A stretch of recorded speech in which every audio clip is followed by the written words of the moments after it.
1908 and welcome to my channel. So I'm going to be discussing today the transition to entrepreneurship, how has it been for me, and whoo, let's get started.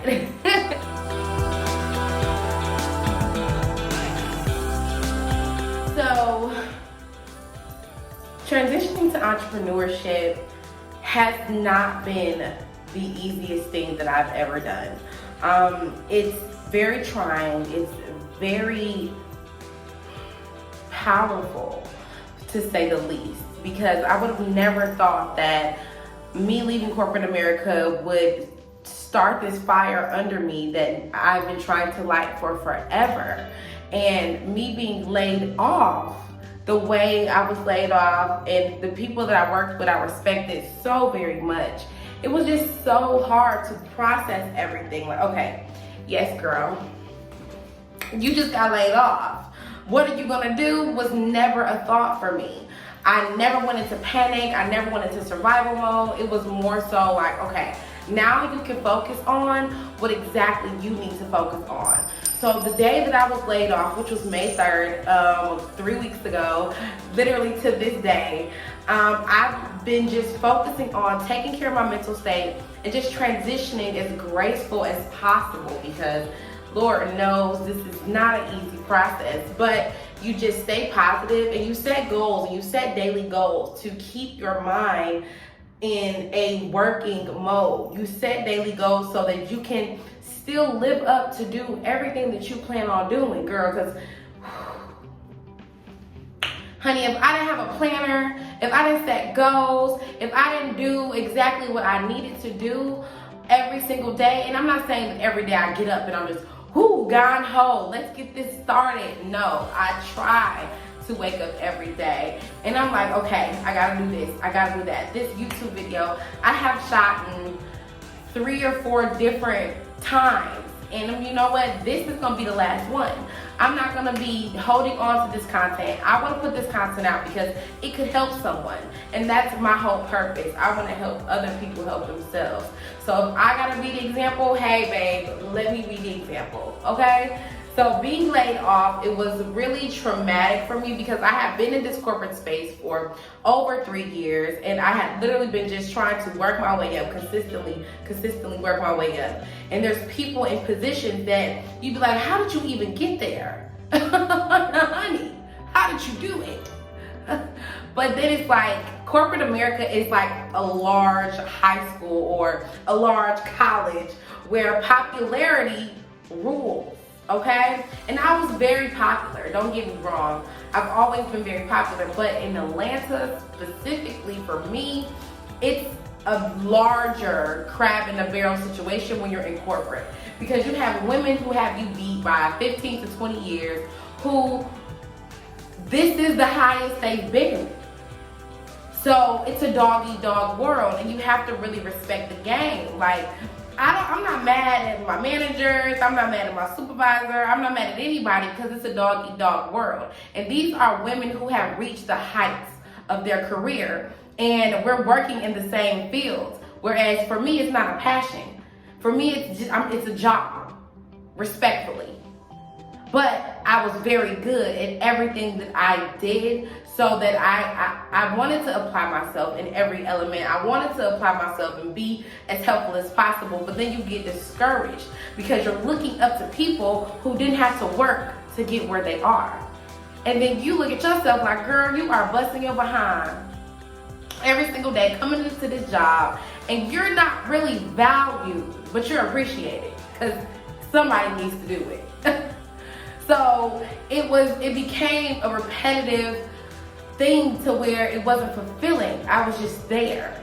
And I would have these conversations with management, have these conversations with people in leadership who I trusted, who haven't even checked on me since this transition. So let you know, politics is major. It doesn't matter if it's a job, it doesn't matter if it's a course in college, it doesn't matter if it's high school. You gotta know politics and you gotta know how to play your role. Now, I appreciate that job because that job for 3 years gave me emotional molding that I needed to transition to entrepreneurship. I learned things there that I wouldn't have been able to learn if I was not there. So I greatly appreciate that. I appreciate being in rooms that my name was already in, but they're not gonna give you that extra money. So that's another thing. They're gonna use you for all your skill sets, all your talents, everything that you're proud of, but they're not gonna compensate you for that. Some may compensate you and you still lack somewhere else, but all in all, the entire experience wasn't bad. I just witnessed so much in the course of 3 years, and this is my first major or second real major job, you know, since moving to Georgia, but it was the second time that I've ever been laid off. And I've been working since I was 15. So to be working for over a decade and you've always excelled in everything that you've done as far as college, as far as high school, as far as your sorority, as far as everything that you've done, as you can see. But you're used to being a winner, and then you get to these places where you're like, well, you're used to being a winner. Let me do this. Let me handle it this way. Let me do it that way. And then it becomes like an emotional, abusive relationship. I kid you not. So my transition to entrepreneurship for me, and this is just gonna be part 1.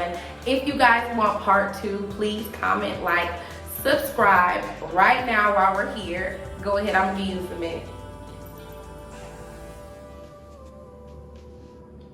Okay, I was gonna give you the whole 60 seconds, but at this point, I know you already did it. So, yes, this is part 1, and it's just, as far as transitioning to entrepreneurship, am I afraid? Some days. Am I worried?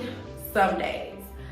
So what I've done to protect my peace in this transitional time frame is really just gotten in this bubble to where I am protecting everything around me, all of the energy, everyone that I'm entertaining, the people, the conversations that I'm having. I own a digital marketing company, and I teach and I assist other business owners and brand owners on micro influencers, basically. Micro influencers. I teach micro influencers how to brand and market their products or their content or whatever the case may be.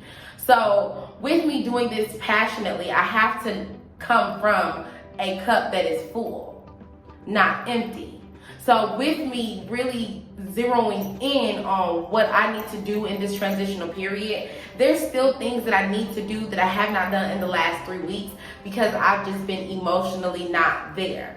But effective immediately.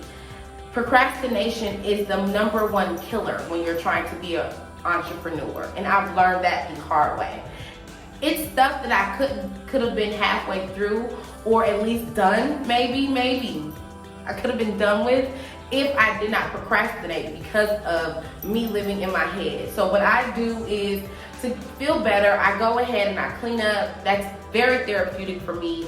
I go outside, I take myself out, I do self-care things, but that only lasts so long when you have to work towards your dreams and your goals in the middle of that. We're not chasing a check. We're chasing stability. You feel me? So let me say that again for the ones in the back and the ones that just walked in. We're not chasing a check. We're chasing stability. We're chasing the freedom. And me sitting at work every day, I had planned to quit. Literally, I was on this project working with all the big wigs of the company. Then I got transitioned back to my initial role, which was very alarming for me. So I had already stated to myself, to no one else, that I'm quitting in 90 days. So I was so ready to submit my 2 weeks on June 18th. Like, I was gonna be done. That was my last 2 weeks, and I was gonna be out of there by July 2nd. It was gonna be my last couple days with this company. So them letting me go prior to me being able to let them go, and my prayer the 3 years that I've been there, because it was a small company, it was up and coming, is that I would leave this job before this job left me. And I didn't understand that, you know, like I'm leaving this job because they would do massive layoffs, you know, every 6 to 8 months, massive layoffs. And I'm like, I'm gonna leave this job before this job leaves me. And God works in mysterious ways, because I may have physically still been going to that job every day, but I had already left that job emotionally. And that is what helped me so much during this. Because if I was still there emotionally, I would be traumatized, 100%. And I'm just glad that the things happened the way that they did. And I want to go into more detail, of course, exactly why I'm doing it the way I'm doing it, why I choose to go about it the way I choose to go about it. And if you're interested, or if you're someone who is looking to leave your job, or you're just not fulfilled in corporate America, please be sure to stay tuned to more videos, because we're gonna go corporate girl transition to, let me think about the title, hold on. We're going to go corporate transition to entrepreneurship. That's what I was saying, and I'm not cutting it out because, like I said, this is like my 3rd or 4th time recording this video. So I'm going to be completely transparent. I'm not reading a script, a teleprompter. I'm being myself, and I am human. So with that being said, again, if you guys would like part 2, be sure to comment, like, subscribe, and let me know what you guys feel about corporate America, or who's in corporate America now, and you just know that this is not your end all be all. I'm gonna talk to people like you, because we can help each other. I'm not saying go out and quit your corporate job, because if that is your bread and butter, allow that to be your bread and butter, and don't allow anyone else to take that from you. And then you transition out when you are ready to transition out, okay? So thank you so much for watching thus far. I wanted to keep this short because I know how that can be long, drawn out videos, and we don't want to do that, Miss Girl. So with that being said, you know what? I'm going to also insert clips of the other videos for you guys so that you can see, or the one main video that I really spent like over 30 minutes explaining everything to you guys. I'm going to insert clips in this video so that you guys can see that this wasn't an easy process for me. I'm very prideful and I'm very private, so I know how to put both aside in order to assist with a better cause. So I hope this was helpful. Again, if you guys would like part 2, be sure to comment, like, subscribe, turn on that bell notification so that you can catch every video that I post, because guess what? I'm rocking with y'all. So thank you for rocking with me. I love you. God loves you so much more. Have a good one.